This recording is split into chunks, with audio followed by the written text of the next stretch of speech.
Hello everybody, welcome back to my channel. Long time no see / talk.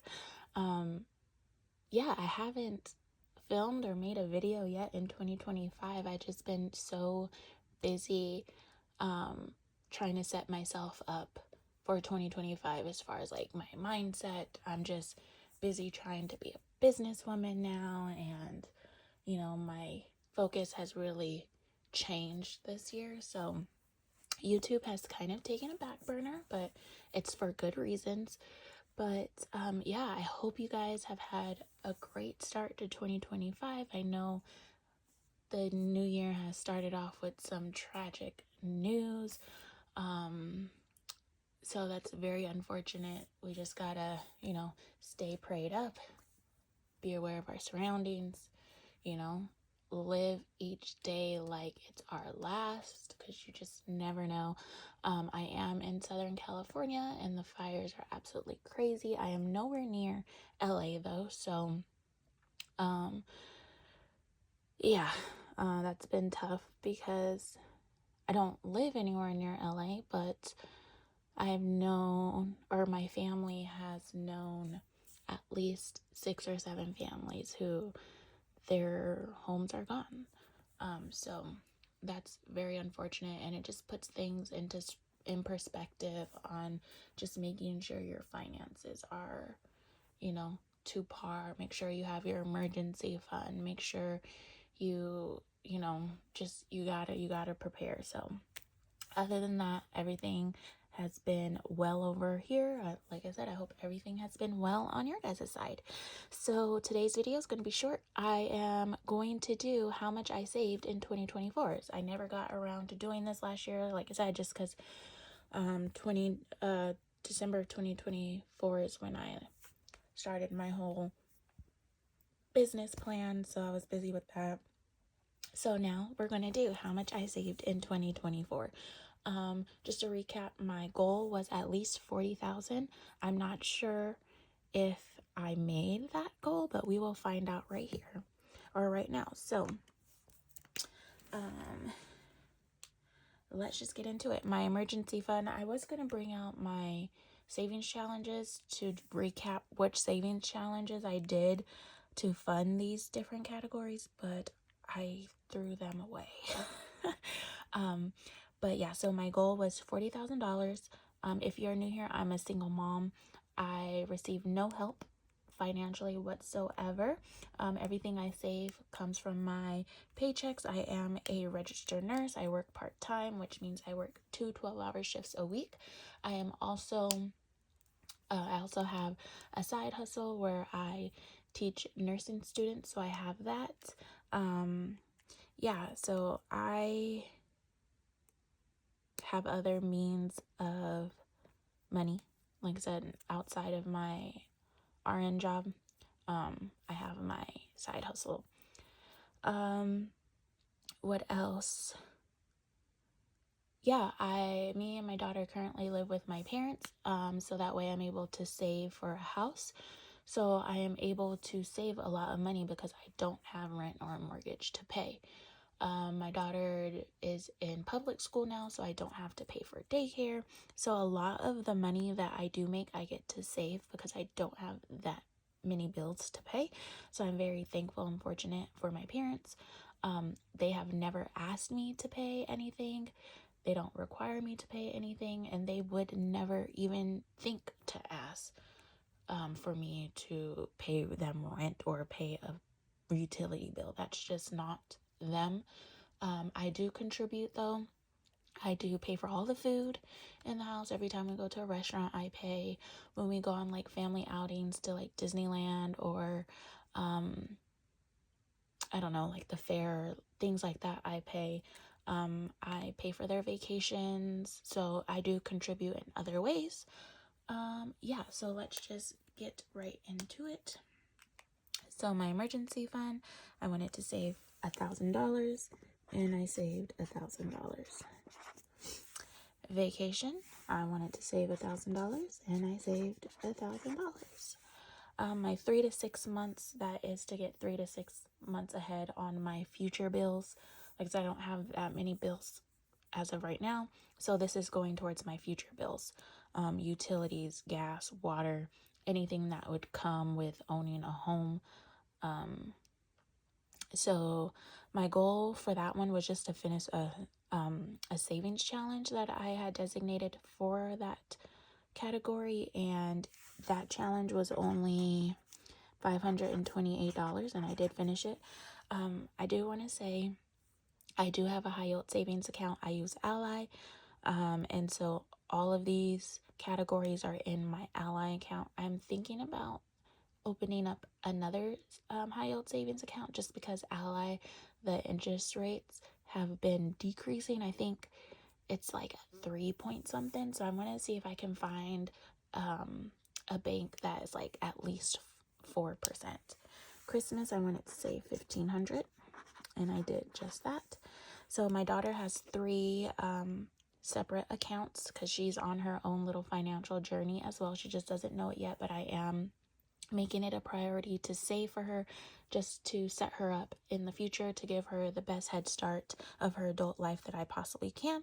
So that way when I am, when she's an adult, I will be in retirement age. And so I don't want to have to worry. I mean, I still will help her, but I don't necessarily want that she would never be a burden to me. So I'm using this word very loosely, but I don't want her finances to be a burden on me. I don't want to have to worry about helping her get through college, or helping her buy a car, or helping her with a down payment on a home, because I'm going to be retirement age. So that's going to be a time where I have to really focus on myself, and make sure my finances are straight. So, like I said, I will always help my daughter. She will never be a burden to me. I will always help her, but it's going to be a little bit more challenging helping her as I get older, because when I'm at retirement age, I'm going to hopefully be retired, and that income needs to go towards me and to take care of myself. So while I have the means now, I am saving for her. So like I said, when she becomes an adult, we don't have to worry about how she's going to pay for college, how she's going to get a car, how she's going to get a down payment, because I did the due diligence when she was younger and used time, because she has time on her side.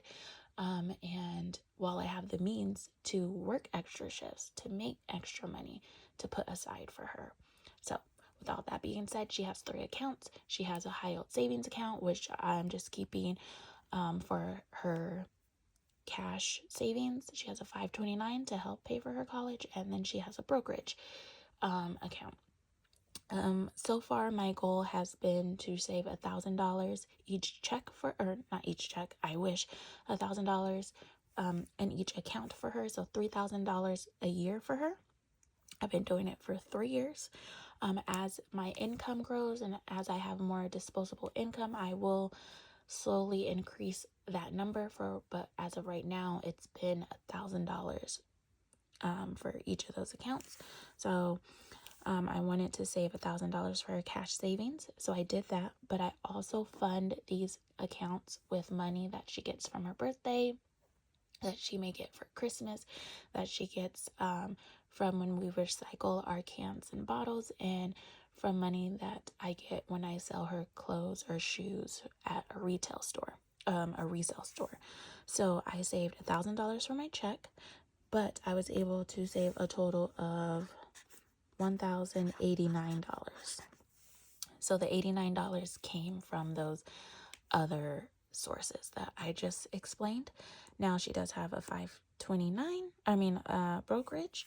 And for her brokerage, I was able to save the $1,000 plus 131. So 1,131. Again, the 131 came from those other sources. And then 529 is her college fund, and that one had 1,063. So again, the $63 came from those other sources. So how I divide the extra money up between these 3 accounts, I just either, if it's like a whole number where each account could get the same amount, I'll do that, or I will just like favor account during that time. So it looks like last year I favored more towards her investment account. So that's why her investments have a little bit more. But you can see the savings and the 529 are kind of the same amount. Okay. So now monthly challenges, I did have a whole binder of just like random monthly challenges. It was just a little like fun mystery challenge to me. I didn't know how much those monthly savings challenges would add up to be.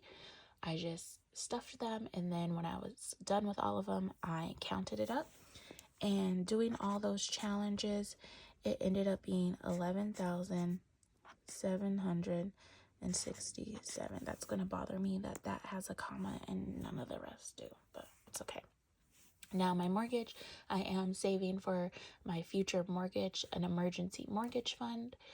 Obviously I don't know how much my mortgage would be as of now because I don't own a home, but I'm aiming for 30 to 50,000.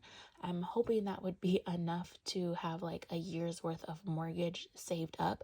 So kind of like a 1 month ahead fund or an emergency fund, but specifically for my mortgage. I want that to be separate from my emergency fund, separate from my bills ahead fund.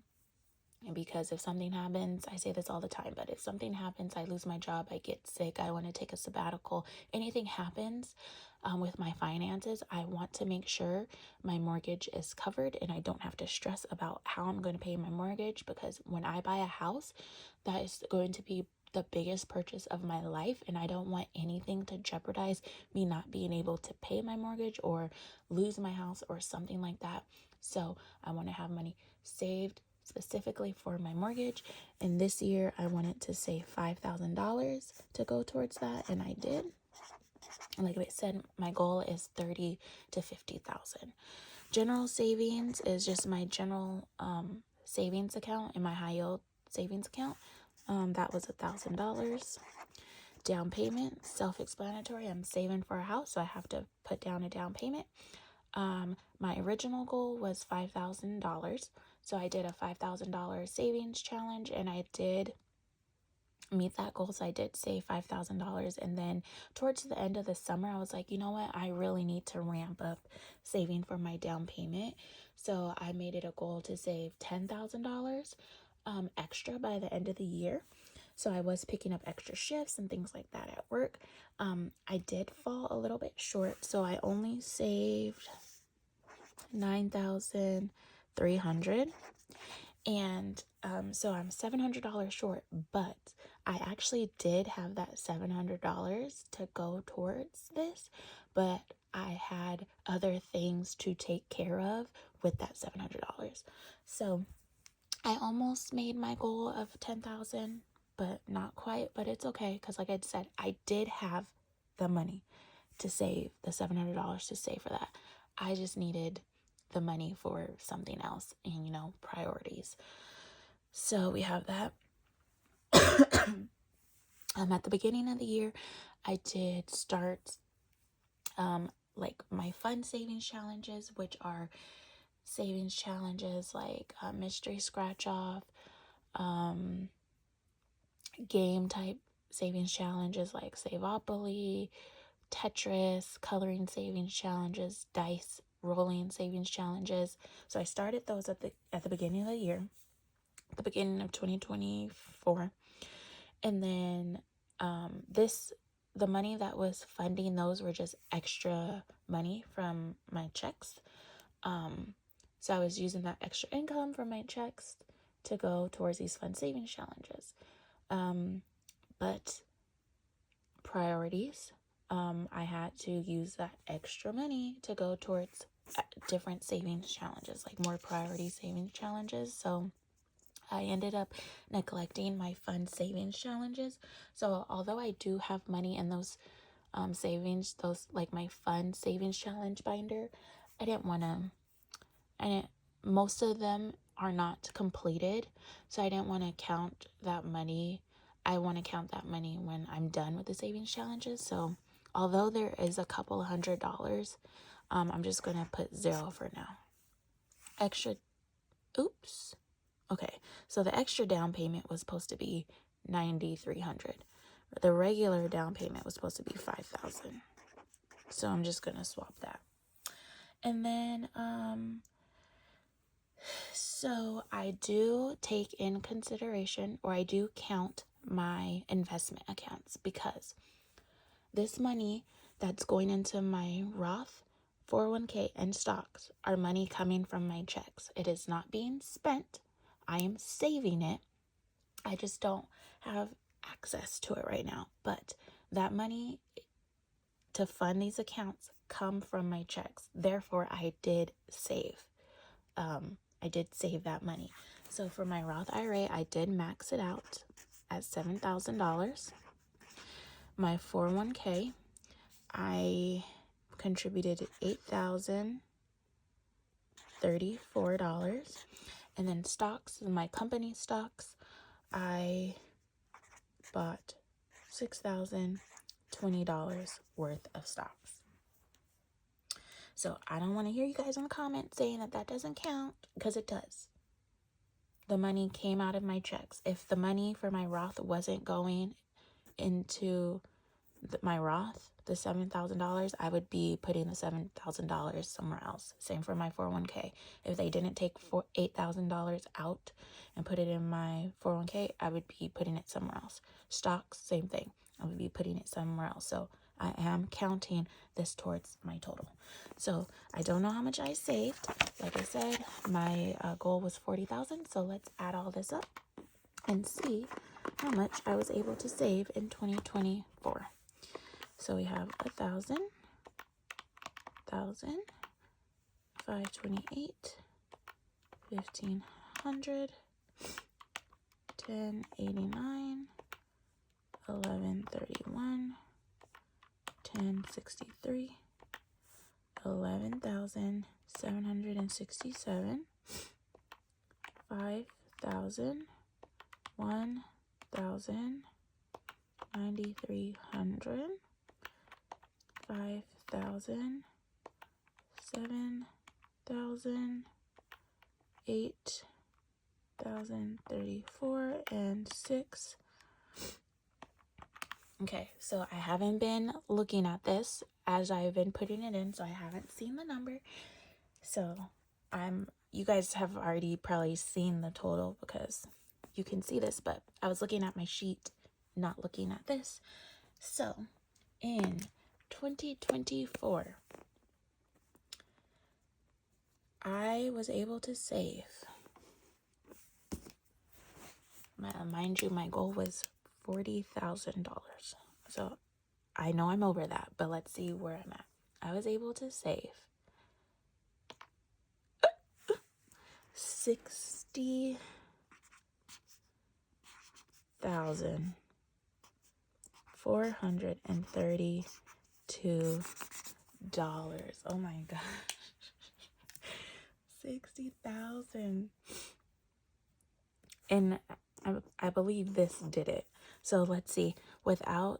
I'm still going to count my Roth because this was post tax. So this was definitely from like my checks, but pre-tax, we'll go ahead and just subtract this to see how much I was able to save without this.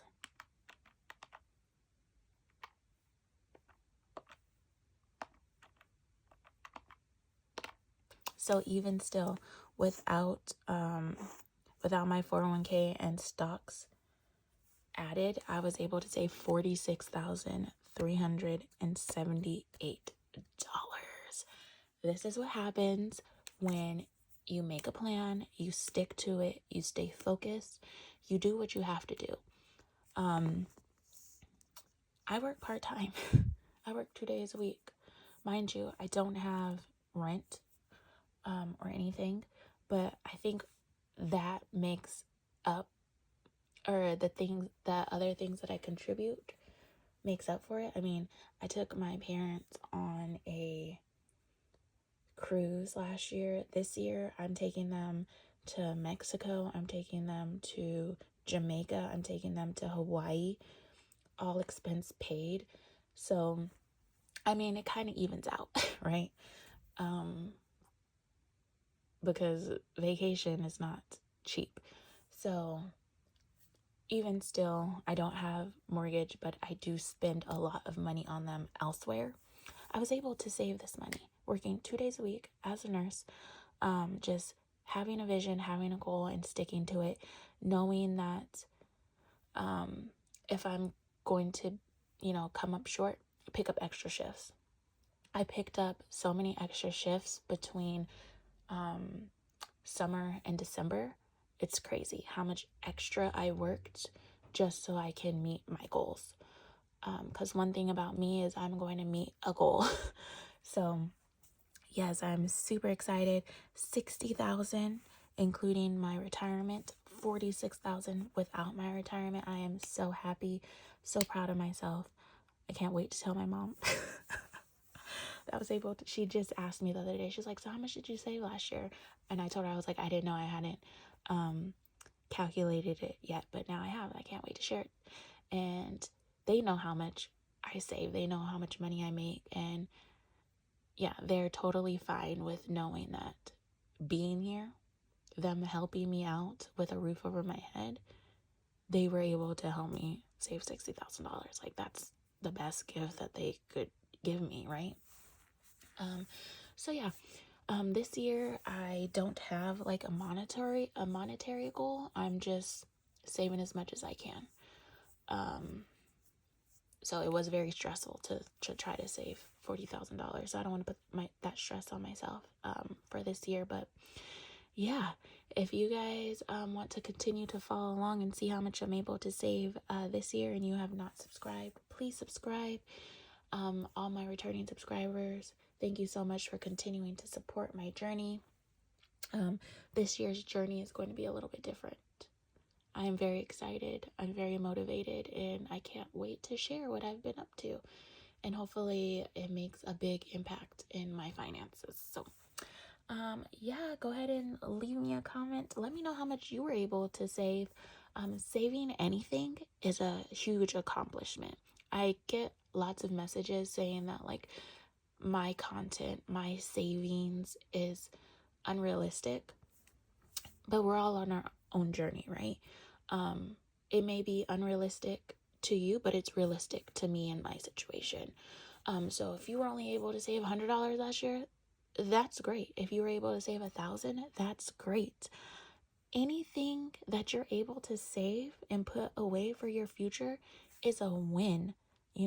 Don't compare your situation to my situation. I don't compare my situation to somebody else's situation. There's always somebody who's quote unquote going to be doing better than you. Focus on yourself, worry about your own journey, and do things just to improve it. Anything that you can save, whether it's $100 or $100,000, is amazing. Okay? It's amazing. Anything that you're able to save is amazing. So I want to know how much you guys were able to save. I want to celebrate your wins just as you guys help me celebrate my wins. Like this video, and I will see you in my next one. Bye.